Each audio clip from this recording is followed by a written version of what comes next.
My non-binary daughter is pregnant and says it's my fault for not putting her on hormones at 16, and now she expects me to raise the baby like it's her sibling. My daughter came to me at 16 and said she was non-binary, but only sometimes. Like, some days she would feel more male than female and some days she would feel like neither. She wanted me to ask her every day what day it was and then refer to her as that pronoun of the day. I told her that wasn't going to fly.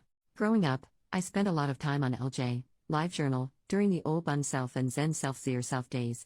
People who think this is new to this generation are fooling themselves. I told her that I would call her the pronoun she wanted, and do my best to remember it day to day, but she was going to have to tell me what she wanted for that day. I wasn't going to play a daily guessing game. This went on for about a week or two until she finally seemed to grow tired or bored and just said I could call her her. Though she still identifies as non-binary. Fine.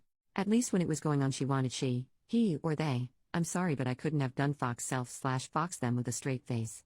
So that's the pronoun story, and looking back where I think things started to go off the handle. Here's my real question. My daughter is now 18, pregnant, and seems to have lost her goddamned mind. Or I'm a jerk. You choose. This year has been a struggle. She wanted to take a break year before she goes to community college but can't keep a job. Apparently retail situations are too phobic against her non-binary state. My child looks, acts, and dresses exactly as a young adult female, by the way. When I ask how people are being phobic against her, she gets as prickly as a cactus, so I really don't know the details. She's been through 4 or 5 jobs this year, quit all of them. She won't consider call centers that aren't face-to-face because she doesn't like to talk on phones, and is apparently looking for a remote job without any luck. She's been unemployed since Thanksgiving. She quit her last job on Black Friday, in fact, and I was on the verge of laying down the law, telling her she either needs to go to school this upcoming semester full-time or get a full-time job or move out with her friends. But now she's come to me, she's 5 months pregnant. She's very angry at me, says it's my fault because 1. I didn't put her on puberty-blocking hormones when she came to me 2 years ago. 2. She believes I am in fact trying to feminize her by getting her birth control, the pill. She's been throwing her prescription away. This is where I might be the jerk. I called her a little idiot. We don't use that sort of language in my house, and I never call people names, especially my own child, but at that moment I could just see red. The hormone thing is a non-issue in my opinion because this is the first time I ever heard of her wanting hormones. What was I supposed to do? Go back in time? As for the birth control, it's also the first time I'm hearing anything about this. There are non-pill options that don't have estrogen. If that was her want, all she had to do was ask and I would have driven her to the doctor myself. Or she could have taken the car she has and done it. She has her own medical card even.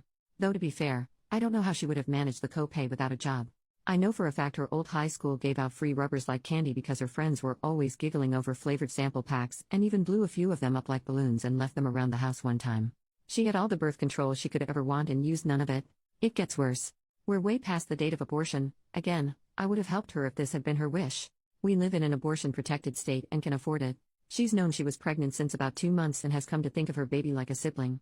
She expects me to raise it like it was mine.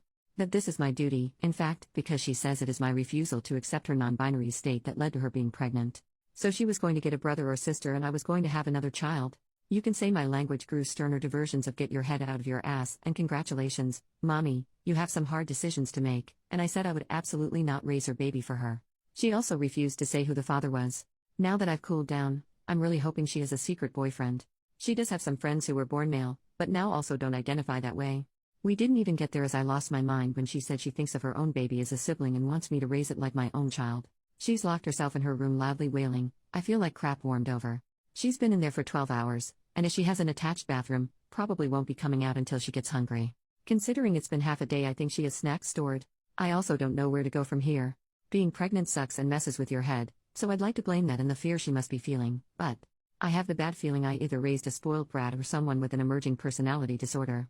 So I need to know from people who aren't emotionally involved, and maybe some people who are more in tune with this whole non-binary thing than I am. What do I do to help while also making her responsible for her own child? How can I help my daughter accept she must do basically the most feminine thing you can do, give birth and possibly breastfeed, while being sensitive that she's non-binary? Am I just a big jerk here? Typing all this out it feels like my daughter is lost in crazy town. I'm still not raising her baby, but at what point do I drag a legal adult to the hospital? Edit, it's the middle of the night and she has decided to pack some of her clothes and stay with one of her friends. One who I suspect is the baby daddy. Before she left she told me that she already called the police and let them know that she was leaving of her own free will and was not in danger. Like I was going to report an 18-year-old adult as a runaway or something? It was insulting. I told her she needs to work out details if she wants to adopt with a father, and she was welcome back home when she had a plan in place. It was short because I heard her on the way out. I think she just meant to leave without saying anything. Thank you for your kind comments and advice, Reddit. I'm going to sleep. Update 10 days later, I took some time to update because I needed to get my head around it. It still doesn't make sense. My daughter finally unblocked me. She and the person who got her pregnant wanted to talk to me at a public place. We chose IHOP. Although I suspected I knew who her lover was, I was disappointed to find out because they have been a part of my daughter's friend group since high school and was the only one I ever had a problem with and kicked out of my house. They are trans now, but 2 years ago the friend group was watching a movie in the living room, and every time I'd pass by, he was a he then, would lock eyes with me and make really obnoxious, loud, orgasm sounds like that scene in Harry Met Sally. I told him to knock it off and grew sterner when he did it again. Then when I was in the kitchen, he somehow snuck up behind me and was miming jack-off movements with his hand. I turned around and caught him at it. He was still fully clothed, but it was startling and freaky. I kicked him out. So now I'll just call them sperm donor because that's what they are. I'm still calling my daughter and she because I still haven't been told not to by her otherwise. So get off my case on that. Anyway, the IHOP meeting was a shit show. Sperm donor sat with my daughter and went on the attack. Sperm donor's points were: 1. I was poisoning my daughter by making her take birth control. I only helped her get the prescription and would have done everything I could if I knew she didn't want to take the pill. There are other methods. 2. It will take years to fix my daughter after all I did. Not giving her hormones even though I had no idea that was what she wanted. She dropped even wanting to change her pronouns after a few weeks. 3. Abortion is a sin and I am a monster for suggesting it. It's past the date anyway. And 4. I am further abusing her by not taking care of the baby while she fixes herself. I guess they meant it as a temporary situation, which was also new to me. So apparently even though I'm an abusive monster, a bad mother, and so on, I'm even worse for not taking in their baby. At least no one suggested that I raise it like my daughter's sister anymore.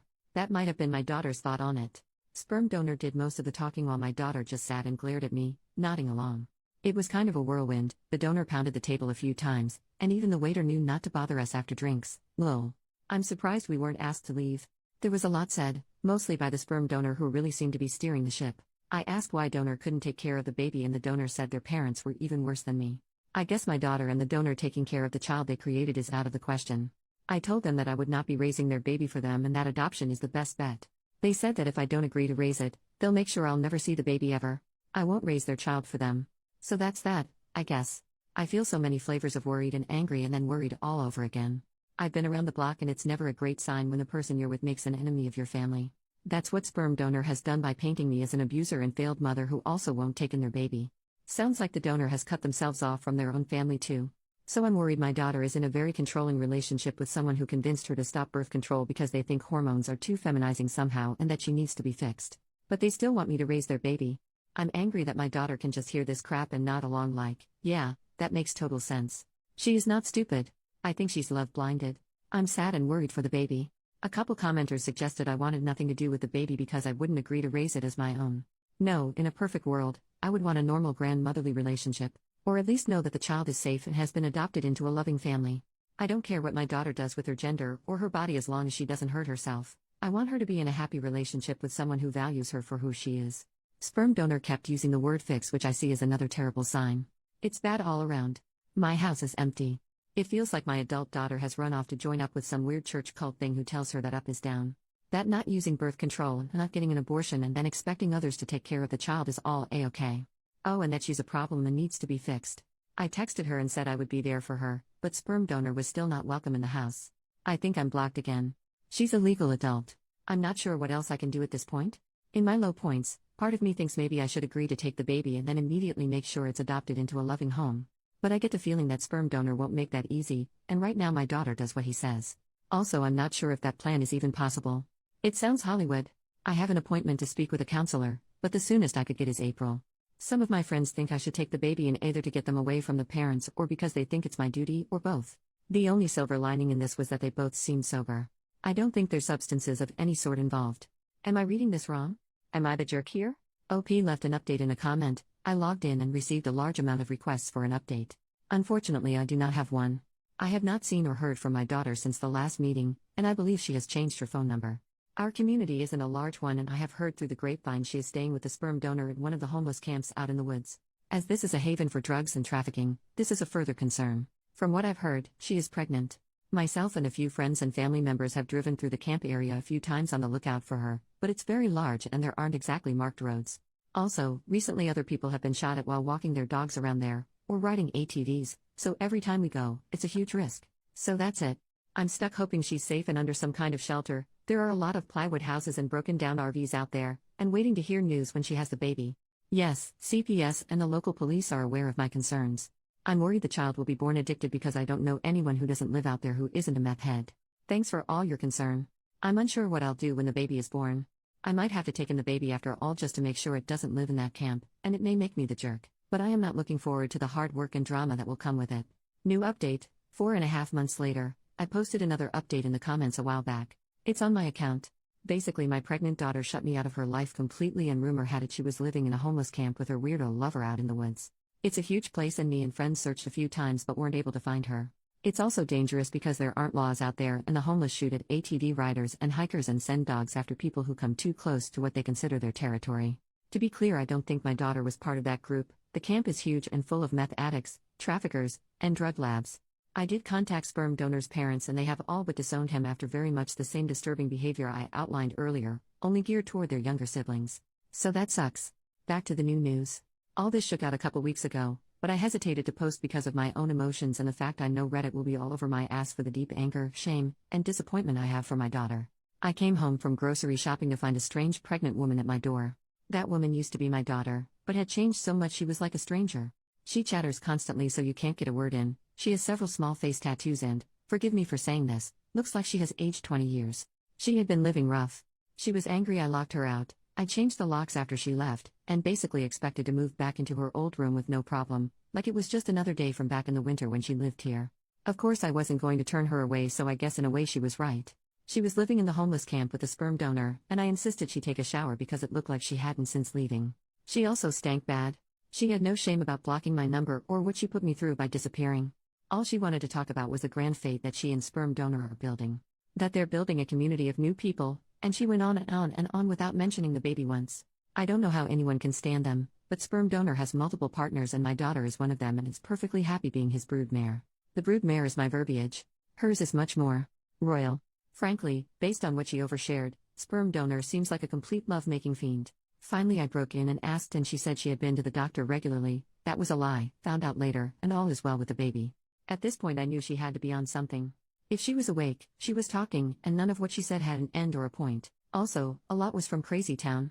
What I got from her was that, again, she and several other ladies, and men, somehow, were to carry the next generation of new people. Yes, the men. Yes, biological men. Sperm donor was sort of the middle of the wheel with the spokes, was how she described it. I've met him before and I'm surprised he was able to get one girlfriend, much less whatever grouping is going on now. Anyway, sometimes she said she wanted to keep the baby, though she wouldn't tell me a plan to take care of and house it. I think she expected to stay with me, and sometimes she wanted to adopt it out, but not for the good of the baby but to spread the new people. This part is going to upset the internet, but the new people are apparently without gender expectations, and that was why she didn't know the baby's gender yet. Oh yeah, and also some of the wheel, her group, were empathic and they could communicate their feelings through the other world. As a house guest, she was the absolute worst. It was like she had gone feral out in the camp and clean up after herself to the point where she mostly did not even flush the toilet after using it. She ate everything, which was to expected, but never cleaned up after herself and kept asking. Asking is too mild of a word. She demanded for me to take her out to restaurants. I did a couple of times because I missed her and was trying to make a connection, but then once afterward took her to the store to get baby supplies, and she was weirdly detached. Sort of picked up the first thing she saw on the shelf, and all the while it was yak yak yak about her true family of new people and their grand fate. Anyway, I finally got out of her that she expected the baby in mid-July, which put her outside the time frame she originally gave me. I had it on my calendar. I was obsessed with a possible due date because I didn't know if she was find a baby on my doorstep or what, and yes, she was under the care of a doctor. Both lies. Getting her to focus on one subject was impossible.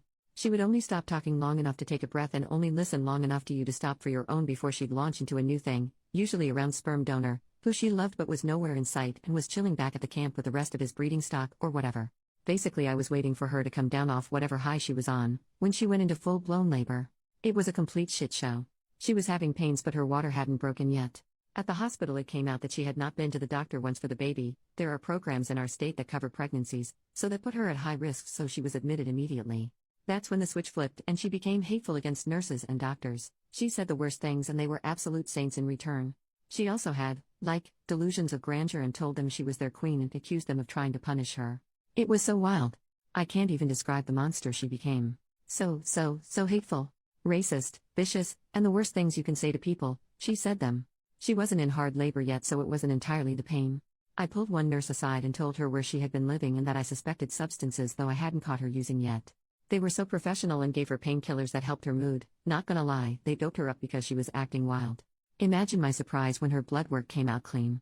I wasn't there for the birth because she didn't want me in the room with her, and heaven help me, I was a little relieved because I was ashamed of her behavior, but I did talk to a social worker on staff to let them know everything I did.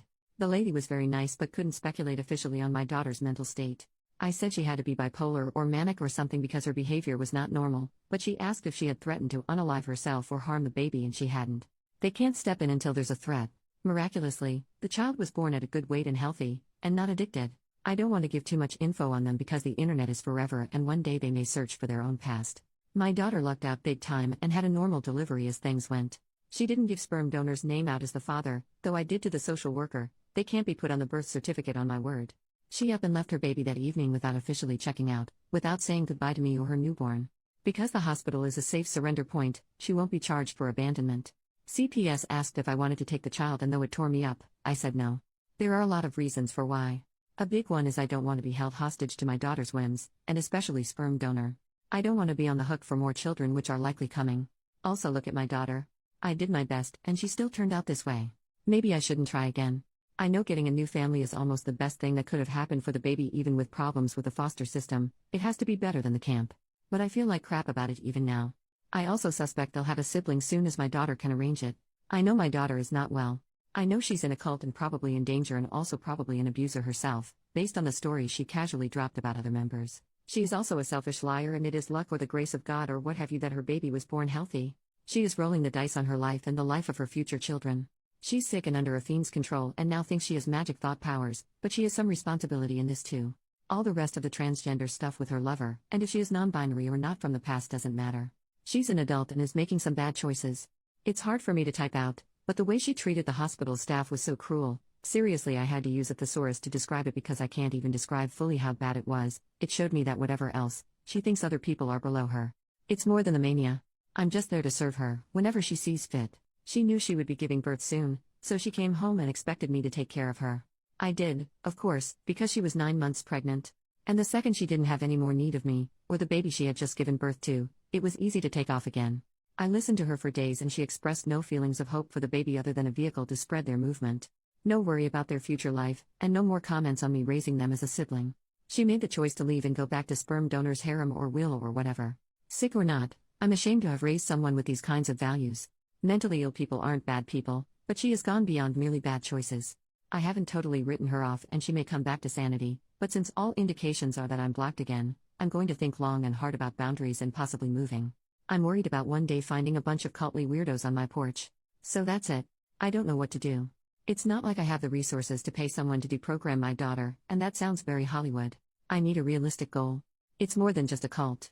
She needs a checkup from the neck up, and I don't have a legal standing to do anything. At least the baby is safe. That's the one bright spot. Thoughts are welcome and, forgive me, any realistic suggestions, or just tell me if I'm way off base and I'm the jerk here. This has been a hell of a year and such a spiral. A year ago I had a somewhat of a slacker teenager under my roof. Now all of this.